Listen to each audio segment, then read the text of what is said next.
ខ្ញុំនឹងណាងឲ្យក្រុមទី2ដែលនិយាយអំពីវិធានបទទីផ្សារចម្រុះសូមគោរពទៅដល់លោកគ្រូសាស្ត្រាចារ្យប៊ីវិចិត្រនិងគណៈគ្រប់គ្រងវិទ្យាស្ថានក្រុងអង្គរព្រមទាំងដេគុណនិងសិស្សានុសិស្សដែលសិក្សានៅវិទ្យាស្ថានក្រុងអង្គរទាំងអស់គ្នាប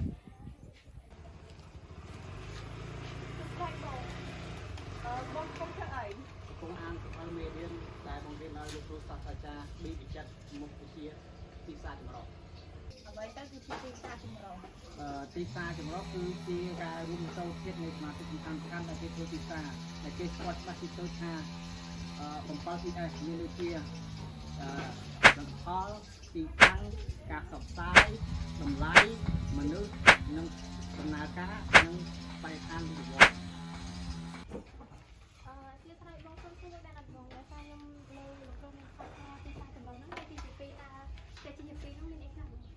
ត្រង់ចំណុចហ្នឹងបងក៏ដូចមិនសូវច្បាស់ដែរតោះតែសួរមិត្តយើងឈ្មោះម៉ៃដែលគាត់បានដឹងច្បាស់ពីចំណុចហ្នឹងណាHello ខ្ញុំឈ្មោះម៉ៃសម្រាប់ខ្ញុំក៏អត់សូវយល់ប្រហែលដែរប៉ុន្តែខ្ញុំអាចបញ្យល់បងបានដោយសារទីផ្សារចម្រុះហ្នឹងគេចែកចេញជា2ទីផ្សារទំនើបនិងទីផ្សារបុរាណហើយចំណែកឯទីផ្សារបុរាណហ្នឹងគេចែកចេញជា4ទីផ្សារទំនើបគេចែកចេញជា7តែភាគច្រើនគេប្រើប្រាស់តែទីផ្សារបែបទំនើបដោយសារវាគេរួមបញ្ចូលបន្ថែម3ពីលើទៀតបងអាចទៅយកពីចំណុចមួយនៃទីផ្សារចម្រុះបានអីបងអូកន្លែងចំណុចទីផ្សារទាំងចំណុចទាំង7របស់ទីផ្សារចម្រុះហ្នឹងបងក៏អត់សូវយល់អស់ដែរអូនប៉ុន្តែក្រុមយើងគាត់អាចបញ្យល់បានម្នាក់ម្ដងបានដោយសារគាត់បានសិក្សាស្រាវជ្រាវពីលោកគ្រូប៊ីវិចិត្របើកូនចង់យល់ពីចំណុចទីផ្សារចម្រុះកាន់តែច្បាស់ទៀតខ្ញុំអាចហៅស៊ីវយីឲ្យមកជួយបញ្យល់យើងបានស៊ីវយីស្ដីបងខ្ញុំអាចទៅពីចំណុចទី1ទីតាំងដែលយើងត្រូវប្រកបអាជីវកម្មហ្នឹងមានដូចជាកន្លែងសាលារៀនកន្លែងរោងចក្រហើយនិងតំបន់សេដ្ឋកិច្ចពិសេសហើយមួយទៀតយើងត្រូវមើលទីធ្លាឲ្យធំដើម្បីទុកសម្រាប់ជន់ម៉ូតូជន់ឡានដើម្បីឲ្យមួយទៀតស្តុកទុកឲ្យបានសម្រាប់លក់បន្ទាប់ពីបងអូនបានស្ដាប់ពីយើងបញ្យល់ហើយតើបងអូនអាចយល់បានខ្លះអត់យល់បានខ្លះបងតែនៅចំណុចខ្លះគឺអ្នកបងចាអញ្ចឹងខ្ញុំអាចនឹងហៅស្រីនិចឲ្យមកបញ្យល់យើងបន្ថែមទៀតស្រីនិចចូលសួស្ដីបងចាបងខ្ញុំចង់មកបញ្យល់ពីចំណុចទី2ហ្នឹងចំណុចទី2ហ្នឹងគឺគេនិយាយពីតម្លៃសម្រាប់តម្លៃគឺយើងត្រូវកំណត់តម្លៃឲ្យសមស្របទៅនឹងទីកន្លែងដែលយើងលក់ឧទាហរណ៍ថាយើងលក់ផលិតផលឬទំនិញឲ្យសិស្សឬនិស្សិតឬកម្មកររោងចក្រហ្នឹងយើងអាចលក់ក្នុងតម្លៃថ្លៃឬតម្លៃលើសទីផ្សារបានទេគឺយើងត្រូវលក់តម្លៃឲ្យសមស្របទៅនឹងគុណភាពរបស់ផលិតផលបើអូនចង់យល់បន្ថែមឲ្យកាន់តែច្បាស់ទៀតបងអូនអាចទៅសួរវលៈបានវលៈសួរបងការសង្ខេបគឺការរៀបចំផែនការយុទ្ធសាស្ត្រធ្វើយ៉ាងណាឲ្យមានសកម្មភាពតាក់ទាញចំណាប់អារម្មណ៍របស់អតិថិជនឲ្យមកប្រើប្រាស់គ្នាយើងពីការផ្សព្វផ្សាយនេះមានចំណុចសំខាន់ដូចជាការផ្សព្វផ្សាយតខ្លួនការលក់តខ្លួនហើយជាមួយនឹងការបញ្ចូលតម្លៃក្នុងកម្មវិធីបុណ្យនានាដូចជាបុណ្យចូលឆ្នាំខ្មែរបុណ្យអង្គុកបុណ្យឆ្លងខ័ណ្ឌកោជាដើមពីអូនបានស្ដាប់វលៈពីយល់មិនសមមិញហើយតើបងអូនអាចយល់ខ្លះអត់ខ្ញុំបានយកនេះមកបន្តនៅក្នុងចំណុចខ្លះទៀតចាអញ្ចឹងខ្ញុំអាចនឹងហៅរីដាមកជួយពីបន្ថែមរីដាចាខ្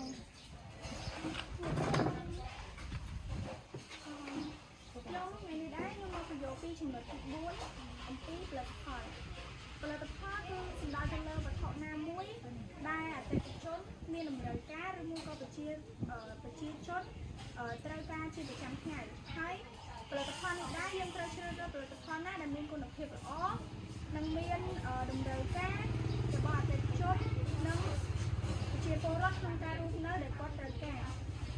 ចឹងចំណុចនេះដែរខ្ញុំសូមបញ្យល់ពីបន្ទាប់ពីរីដាគាត់បានបញ្យល់ចំណុចទី4ហើយមិនតើអាចយល់បានខ្លះចាខ្ញុំចេះយល់តែបងប៉ុន្តែនៅខ្លះនៅចំណុចទៀតដែលខ្ញុំអត់យល់ចាអញ្ចឹងខ្ញុំអាចនឹងហៅបងធៀបឲ្យមកយល់ចំណុចបន្ថែមបង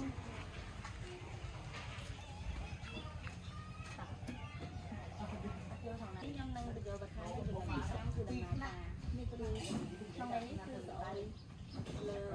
យើងជាម្ចាស់អាជីវកម្មឬក៏យើងចង់ពីបងប្អូនយើងតែធ្វើដើម្បីជាខ្ញុំឲ្យយើងបង្ហាញពីការធ្វើបែបណាដើម្បីគាត់ពេញចិត្តនឹងសេវាកម្មរបស់យើងឥឡូវខ្ញុំឧទាហរណ៍ចំណុចមួយគឺចំណុច ក្រុមហ៊ុនដឹកជញ្ជូនយើងដឹងថាក្រុមហ៊ុនដឹកជញ្ជូនមានក្រុមហ៊ុនច្រើនប្រភេទប៉ុន្តែវាច្រើនអតិថិជនដែលគាត់ពេញចិត្តនឹងសេវាដឹកជញ្ជូនគឺគាត់ពេញចិត្តនឹងសេវាកម្ម Grab តែបានយើងគិតហើយបានជាអតិថិជនគាត់ពេញចិត្តនឹងសេវាកម្ម Grab ដោយសារតែ Grab ដឹកជញ្ជូនបានលឿនរហ័សទាន់ចិត្តប្រើរយៈពេល10នាទីដើម្បីបញ្ជូនផលិតផលឬក៏អ្វីដែលភ្ញៀវកំងជូនដល់ដៃអតិថិជនហើយមានភាពទាក់ទាញមានភាពទំនួលខុសត្រូវហើយរាល់ចំណុចដែលអតិថិជនឆ្ងល់ឬក៏មានបញ្ហាជាមួយនឹងអីវ៉ាន់គឺអាចតាក់ទងទៅកាន់អតិថិជនដឹកជញ្ជូនឬក៏សេវាកម្មដឹកជញ្ជូននោះបានទាន់ពេលវេលាដោយគ្រាន់តែហ៊ាន Telegram នៅផ្ទះប៉ុណ្ណោះឆាតឬក៏ទូរស័ព្ទហើយពេលដែលឆ្ងល់គឺខាងសេវាកម្ម Grab នឹងគាត់ជាអ្នកដឹកជញ្ជូនគាត់អាចផ្ដល់សេវាឲ្យអតិថិជនដែលគាត់ឆ្ងល់នោះជូនព័ត៌មានទៅអតិថិជនភ្លាមៗបានដោយរហ័សទាន់ចិត្តនេះហើយគឺជាចំណុចដែលសំខាន់ទៅដល់អតិថិជនជាចំណុចសំខាន់ដែលអតិថិជនពេញចិត្តនឹងចង់ប្រើប្រាស់សេវាកម្ម Grab គឺថាបន្ទាប់ពីអូនបានស្ដាប់បងភាពគាត់បញ្យល់ចំណុចទី5វិញហើយតើអូនអាចយល់បានខ្លះអត់បានយកបានខ្លះបងតែនៅចំណុចទី6ចាចំណុចសម្រាប់ចំណុចទី6ខ្ញុំអាចនឹងឲ្យបងវិជានិងបងលៀបគាត់មកជួយបញ្យល់បន្ថែមដោយសារគាត់ពីរនាក់គាត់យល់ច្បាស់ពីចំណុចមួយហ្នឹង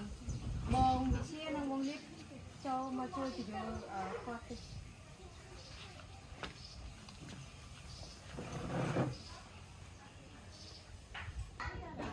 សម្រាប់ចំណុចទី6តើតើនឹងកត្តាចិត្តសាស្ត្រគឺជាកត្តា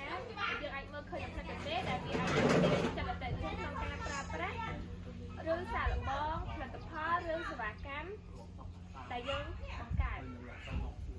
សម្រាប់ឧទាហរណ៍ឲ្យទៅបងជាអ្នកបញ្យល់បន្តឧទាហរណ៍បើសិនជាយើងបើកហាងកាហ្វេមួយ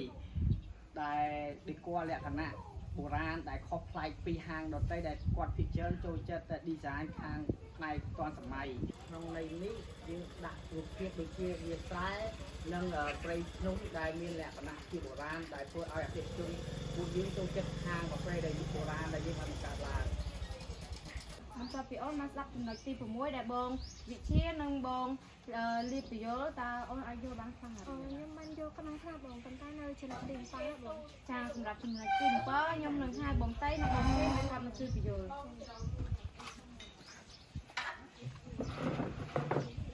បាទចំណុចទី7គឺសំដៅទៅលើមនុស្សអញ្ចឹងមនុស្សគឺជាមិនមែនសំដៅទៅលើអតិថិជនទេគឺសំដៅទៅលើមនុស្សដែលធ្វើការនៅក្នុងក្រុមហ៊ុនហើយការធ្វើការនៅក្នុងក្រុមហ៊ុននេះគឺយើងត្រូវតែអប់រំ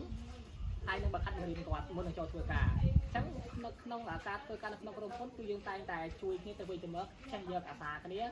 មិនឈ្លោះគ្នាហើយនឹងមិនប្រកាន់បកពួកបាននៅក្នុងក្រុមហ៊ុនទើបធ្វើឲ្យក្រុមហ៊ុននេះយើងទទួលបានជោគជ័យចាចំពោះអ្នកដឹកនាំនេះគឺត្រូវដឹកនាំមានដូចជាដឹកនាំយកเพราะว่ามันទៅគឺមានគោលដៅច្បាស់នោះដើម្បីឲ្យ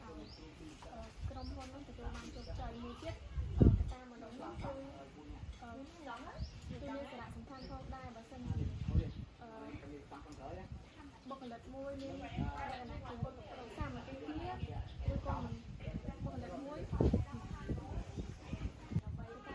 មានសារៈសំខាន់ណាស់ចឹងជាបុគ្គលិកហ្នឹងមិនមានសាមគ្គីគ្នាទេគឺធ្វើឲ្យក្រុមហ៊ុនហ្នឹងមិនអាចដំណើរការទៅមុខបាននាងខ្ញុំតំណាងឲ្យក្រុមទី2ដែលនិយាយអំពីវិធានបទទីផ្សារចម្រុះសូមថ្លែងអំណរគុណទៅដល់លោកគ្រូសាស្ត្រាចារ្យប៊ីវិចិត្រដែលបានបង្ហាត់បង្រៀននៅមុខវិជ្ជាមូលដ្ឋានគ្រឹះទីផ្សារជាចុងក្រោយនាងខ្ញុំសូមជូនពរលោកគ្រូមានសុខភាពល្អសំណាងល្អ